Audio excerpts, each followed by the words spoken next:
Hello, everyone. This is Dave Warner with Small Town Life, part of the Studio 25 podcast network.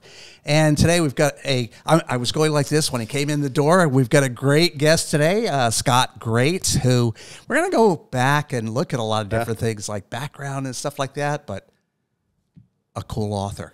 Yeah. At the end of the story. So anyway, it's Scott, surreal. welcome. Thank you, Dave. Welcome. Appreciate you having me. Yeah, it's been a long time. We talked about this a long time ago, but I'm glad you're here today because we've got a lot to talk about. So, you know, when you look at your story, you've got a dad and gone to college and all these different things, but kind of start at the beginning and kind of growing up. Well, not all the way back. Yeah, right. Yeah, really. But no, kind of a sense of growing up in the Mohawk Valley and things like that. Start with that. Yeah, absolutely. Grew up in Frankfurt and graduated in 95. Went to St. John Fisher College at the time. It's a university now. It allows them to charge more. I think that's the deal. That's the deal. Yeah. And I joke because I went to Fisher to meet a girl from Frankfurt. So my now wife is 2 years younger, and so she went to Fisher. I had been there for a couple of years, and yada, yada, yada. Here we are 30 years later. I wanted to chase the sun, so I said when I graduate, I'm moving to Florida. I hate winters. And she's 2 years younger, so she said, I'll stick around. Right? And I said, I'll stick around if you promise to go to Florida with me. So when she graduated, story changed a little bit. She didn't want to leave. I wanted to go to Florida. We literally looked at a map and settled on Virginia. And okay. Yeah. So we moved just to throw the dart, yeah, right? It was just, yeah. She was a teacher, and they were recruiting teachers pretty heavy down there at the time. And that's where we had our first son. And we had our first son in 2006. And we decided that we wanted to raise our family back home, move back home. And I got into mortgages. And in 2008, obviously, the financial meltdown occurred. Geez, yeah. Don't even remind me, because that's the reason I'm here. Okay. Yeah. So it's a long story, but 2008, that's when I came. Yeah. Okay. So similar. I say all the time, a window closes, a door opens. You know, here we had at the time, we had a second son. So we had two babies in diapers. My wife's a school teacher. I was out of work. HSBC got rid of 6,500 jobs on a Monday. I was one of them. Oh. And it's like, now what? You know, and I decided to open my own business. I knew nothing about insurance. I knew nothing about running my own business, but I knew that I wanted to go out on my own and chase that. That was 15 years ago, and here we are. Wow. The Mohawk Valley back then when you were growing up versus today, I mean, how do you, because you're looking at a lot of different things now, and we'll get into that, but I want to go into the, how's it changed kind of thing?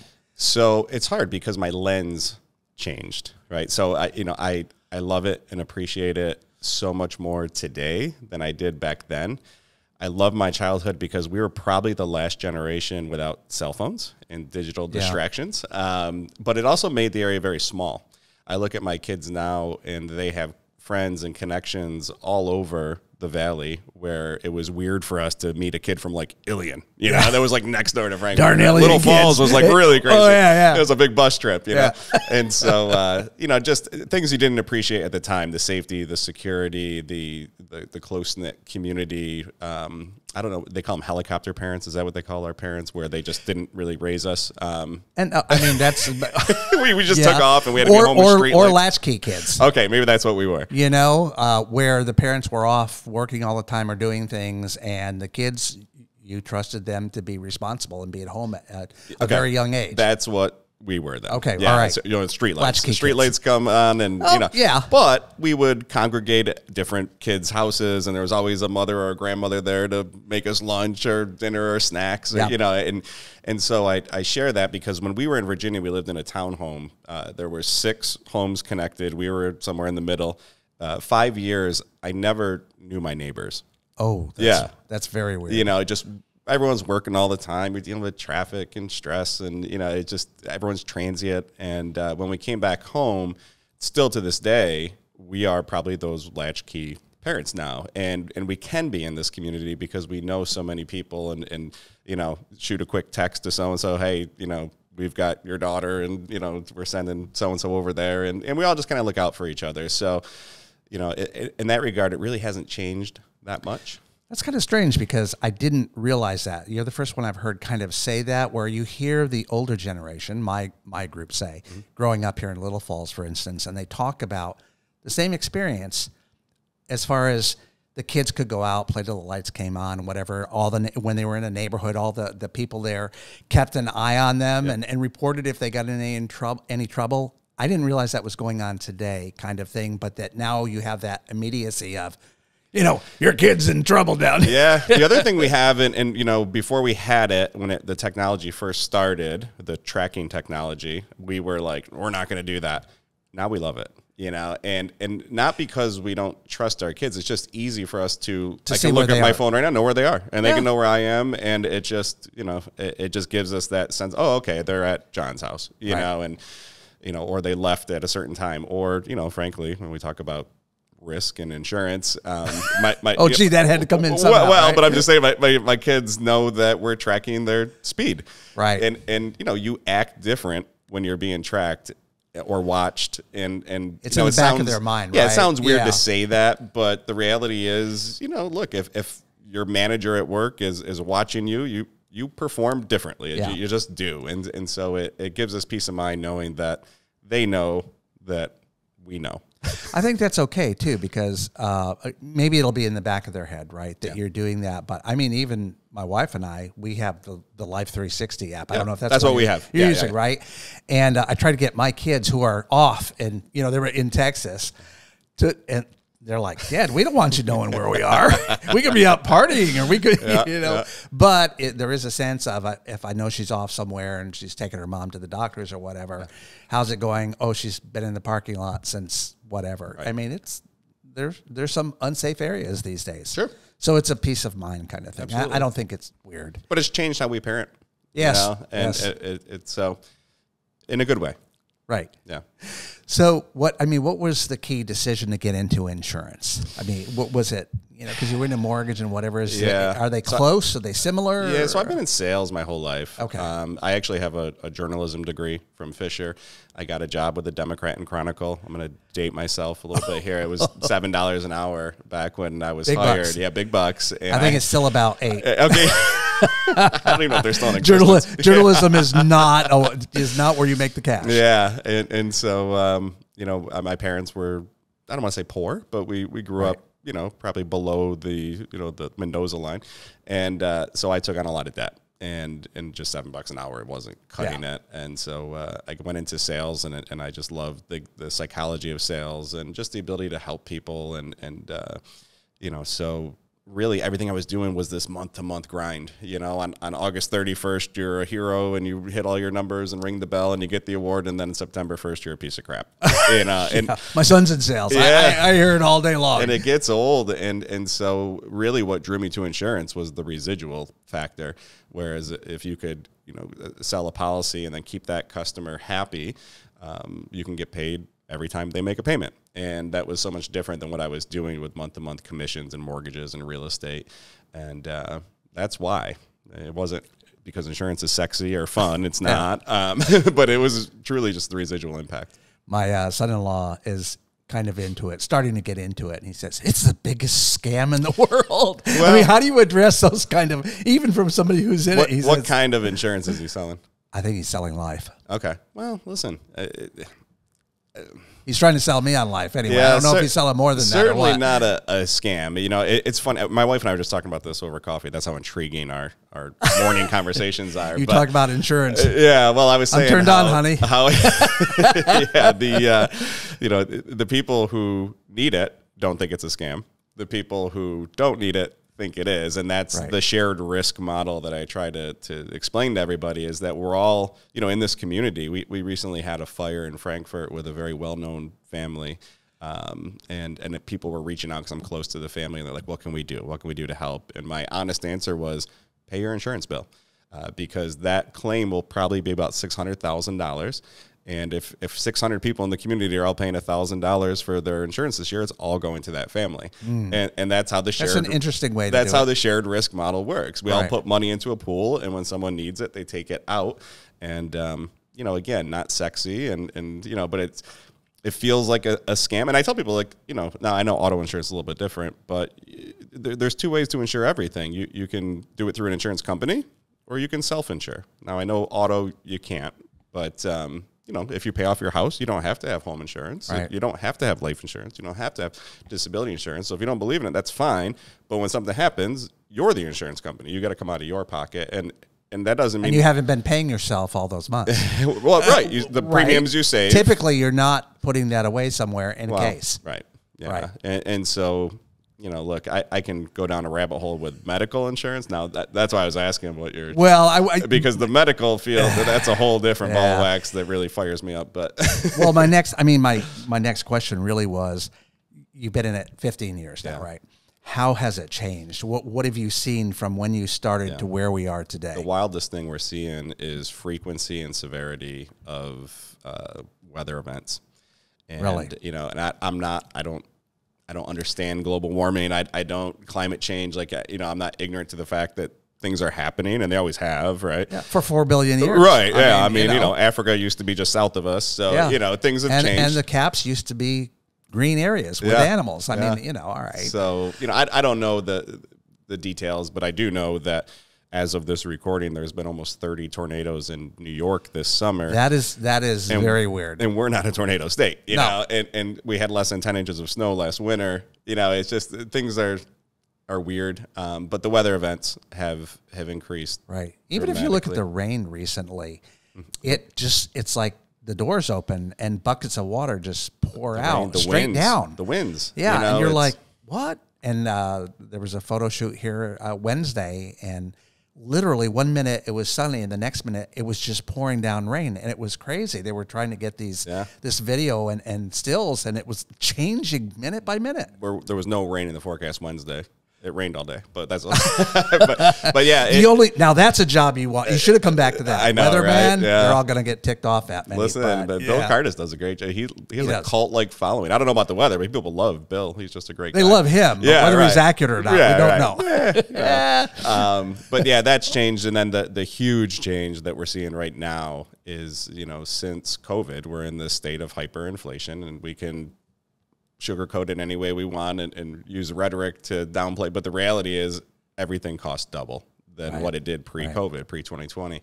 And it's a domino effect, because insurance is simply the only purpose it has is to pay claims. And when the cost of a claim doubles because labor rates and material are twice as much, and the frequency and severity goes up, you know, last year was a historic year in the auto and home field, because we as an industry, not just a company, an industry, we paid out $15.2 billion more in claims than we collected in premiums. Oh, yeah. That's steep. Significant, right? So now there's two choices. As an insurance company, you have to raise premiums, or you have to stop doing business. And that's what a lot of small regional carriers, Adirondack, Gateway here locally, just went out of business.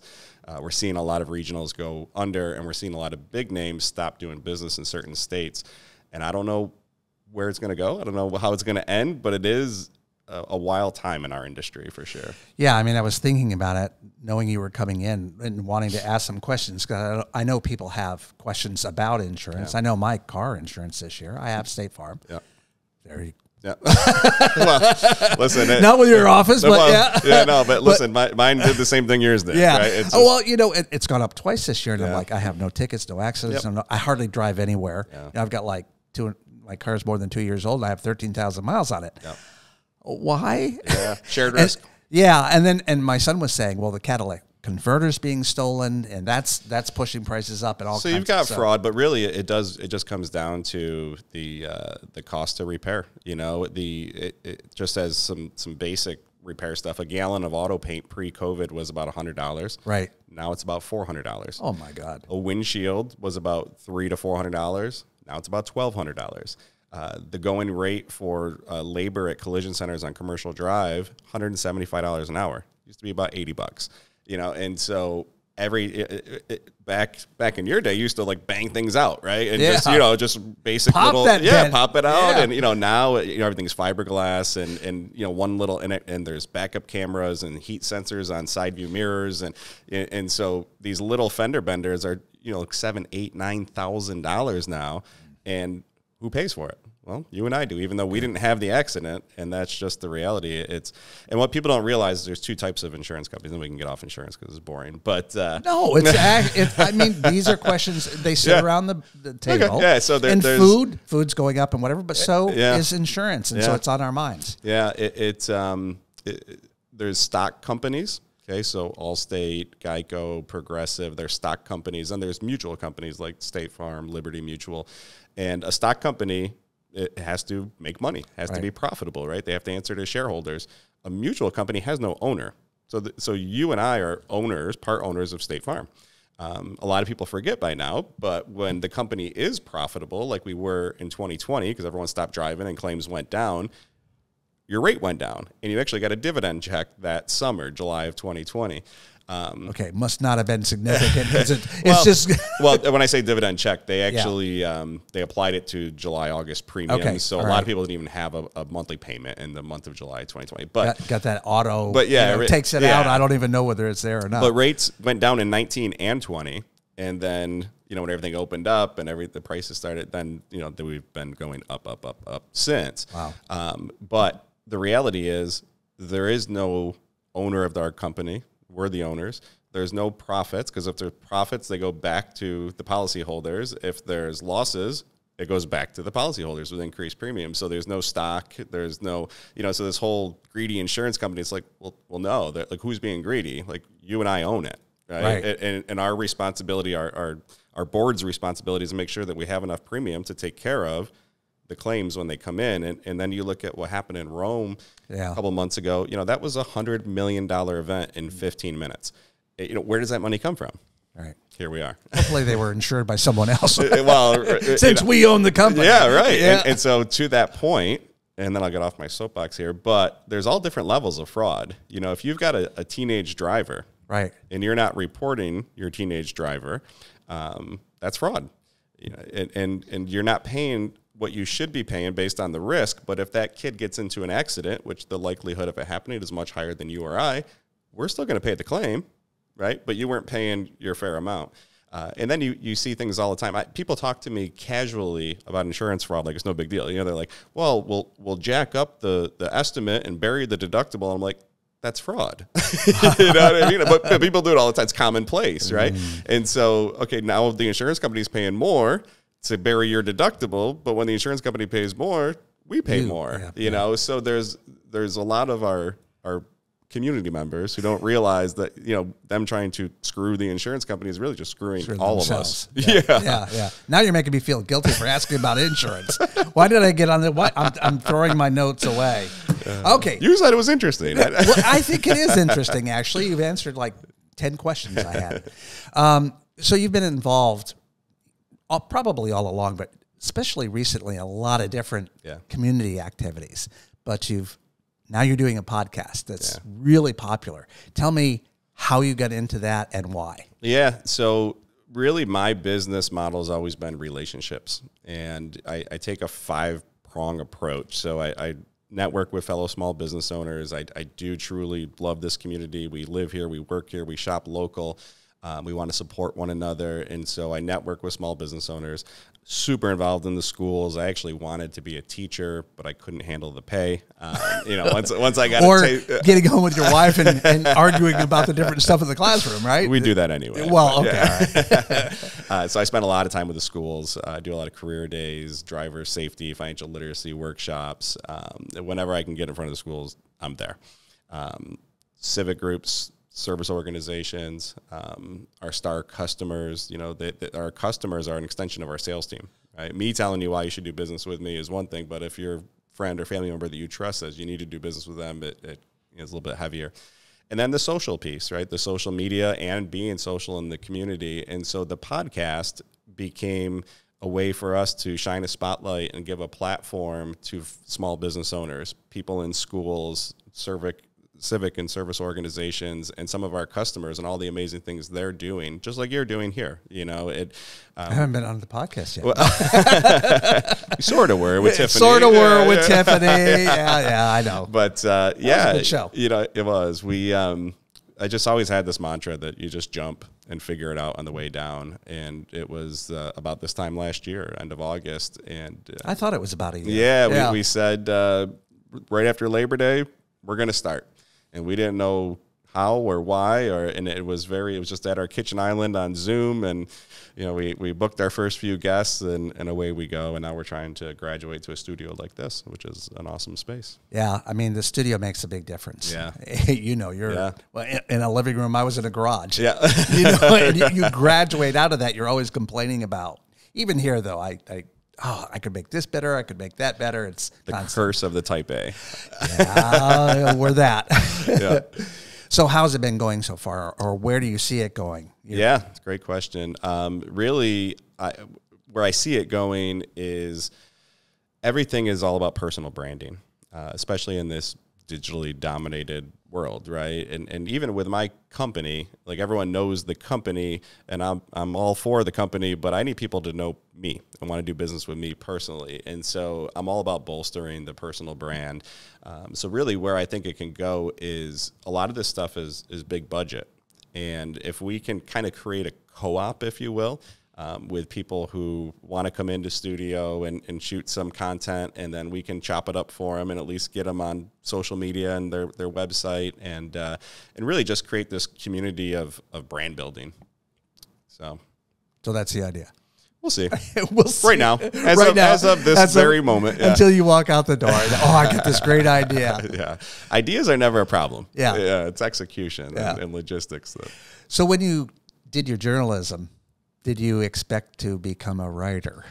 Yeah, I've always loved to write. I really have. Really? I hate it. Why don't you just, I like the video, photos. I've evolved to that. And a lot of what I do now, even when I'm quote unquote writing, is I'm speaking into my phone, which is transcribing my words, and then I can go through and edit because I'm a slow typer. And sometimes my thoughts get ahead of how fast I can type. And so I like to speak my writing and then use software to transcribe it and then edit it from there. But even with text messages, I do a lot of voice texting. It's just easier for me to talk than to type.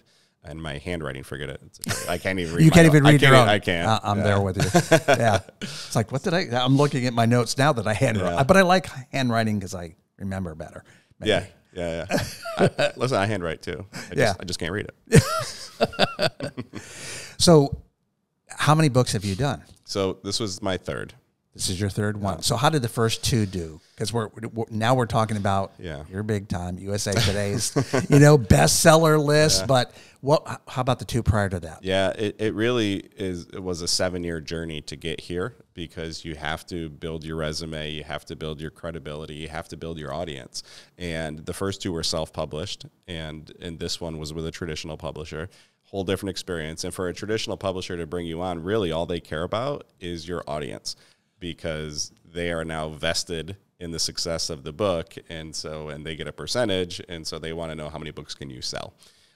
So really, it took me the first two, among some other things, to build the audience to be able to have a legit publishing company who can get you into all the major retailers, Barnes & Noble, Books A Million, Target, airports, to be able to say, okay, we'll fund this project and give you a team, which was a really cool experience. I had a team of 4 or 5 that I met with weekly, professional writers. I thought I was a writer until I started meeting with these people, and I'm like, wow. These people, were they all writers, or did they have different skill sets? They had different skill sets. So, one kind of graphic artist, one was a technical writer, one was more of a creative, one was the editor. So, it was cool because they would give me a set of questions, and I would answer the questions, and then we'd get on a Zoom call once a week, and we would just have interviews, conversations. And then they would ask me for some sample pieces, and then they would take it and they would write, and then we would kind of go back and forth. I had final say. Right. But the reality is, of almost every book that's out there that you and I know about, it's ghost written at some level. And then we're talking about this referrals done right. I didn't hold it up for the camera up here, but I mean. And your media push for it has been incredible. Yeah, that's Robert Kiyosaki. I hope I didn't mess that up. Rich Dad, Poor Dad. Someone once said to him, "I can't believe you've had a New York Times bestseller this book's New York Times bestseller for as long as it has. It's awful. Like he was like critiquing the writing and said, it's just really slamming them. And Robert looked at him and he goes, "It's the New York Times bestseller list." And, really, and that's not to downplay that, the content shouldn't be important. But to your point, this was a 10-month process with marketing and rollout to get people to buy it. We had over 4,000 copies sold before it hit the market, wow. which, really is that's all really about good. Sales and marketing. Yeah, and that's right. really the only way you can get on these lists is you've got to dominate the first couple of weeks, and you do that through pre-sales. So it was a really wild process about, just building the audience, guesting on a bunch of podcasts. I started the Referrals Done Right podcast to help build that audience, really build the social following, and then just the marketing blitz every single day. I love the one you just did. I want to say it was yesterday or the day before, where you were walking around and thanking people. Yeah. And he said, "I'm ahead of Stephen King." But you added a qualifier. And that was? Yeah, his lifetime body of work, he's ahead of me. But last week, I was ahead of Stephen King. Let's stop Play right the horns. Yeah. But it really was humbling, and something that we set as a goal. But if I'm being honest, I didn't think it was realistic. I don't think the average person knows what goes into that. So the average book sells about 100 copies. That's it. That's it. That's it. About 100 copies. Yeah, is the average. So a lot of them don't even get to 100 copies.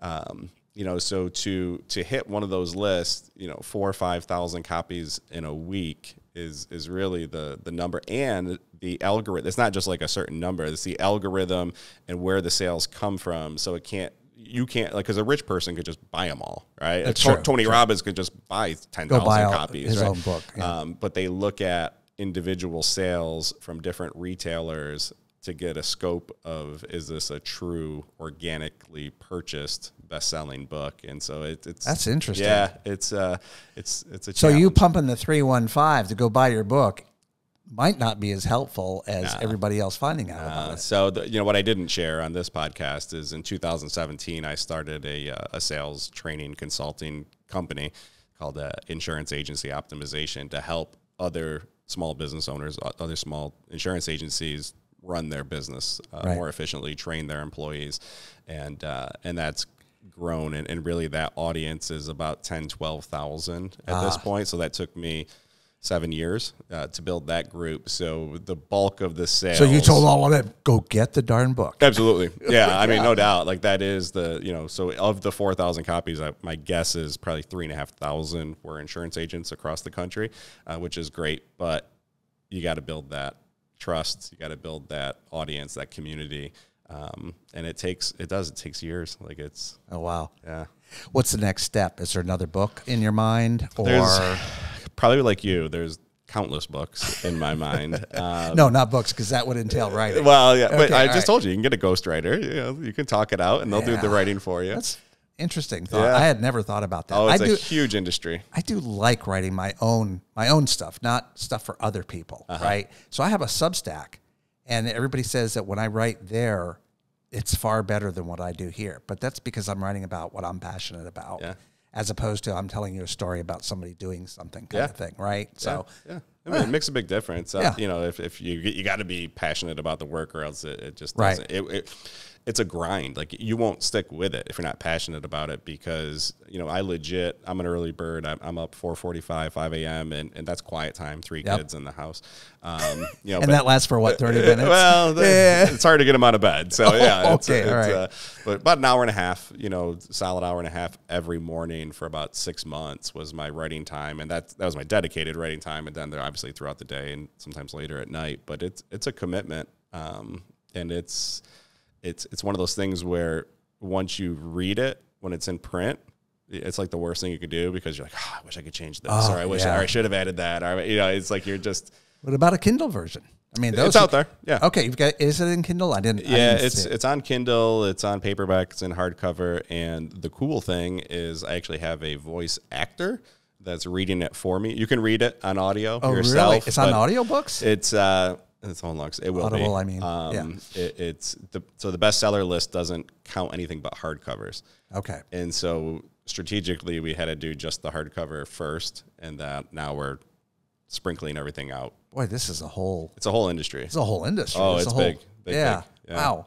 But you've got to have some kind of a hint of the next, right? I mean, you may have a ton of ideas, but or what have you learned about this experience that may change the path you take for the next one? Yeah. Anything? It's a great question. So my next, well, it's always been a passion. Like I said, I love to teach, right? And so the book previous to this was the Essential F Words for Teens that I wrote for my son who was graduating high school. And we did talk about that into the real world. And so I'm actually redoing that book now. So it's kind of going to be a new version. I painted myself into a corner with two things. The F words, it's catchy, but like Amazon wouldn't let me run ads because it was against their community standards. Now, obviously, the F words were not. There's not a swear word in the book. Yeah.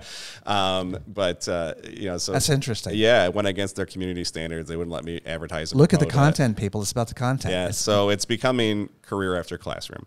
So, and it's really going to be for any student who's transitioning out of this. So it could be leaving college, it could be leaving high school, it could be leaving vocational school, it could be dropping out of school. But whenever you transition from classroom to real world, there's just some common denominator, success habits and life skills, no matter what they're doing, that will reign true. And really, schools are great at teaching kids what to think, but in the real world, you have to know how to think, and talking about principles like adaptability and critical thinking and discernment are really the focus. I tell them it's not a preachy book, right? In the introduction, I'm like, I'm not going to preach anything here. I'm just going to share with you, there's going to be some things that are going to happen in your life.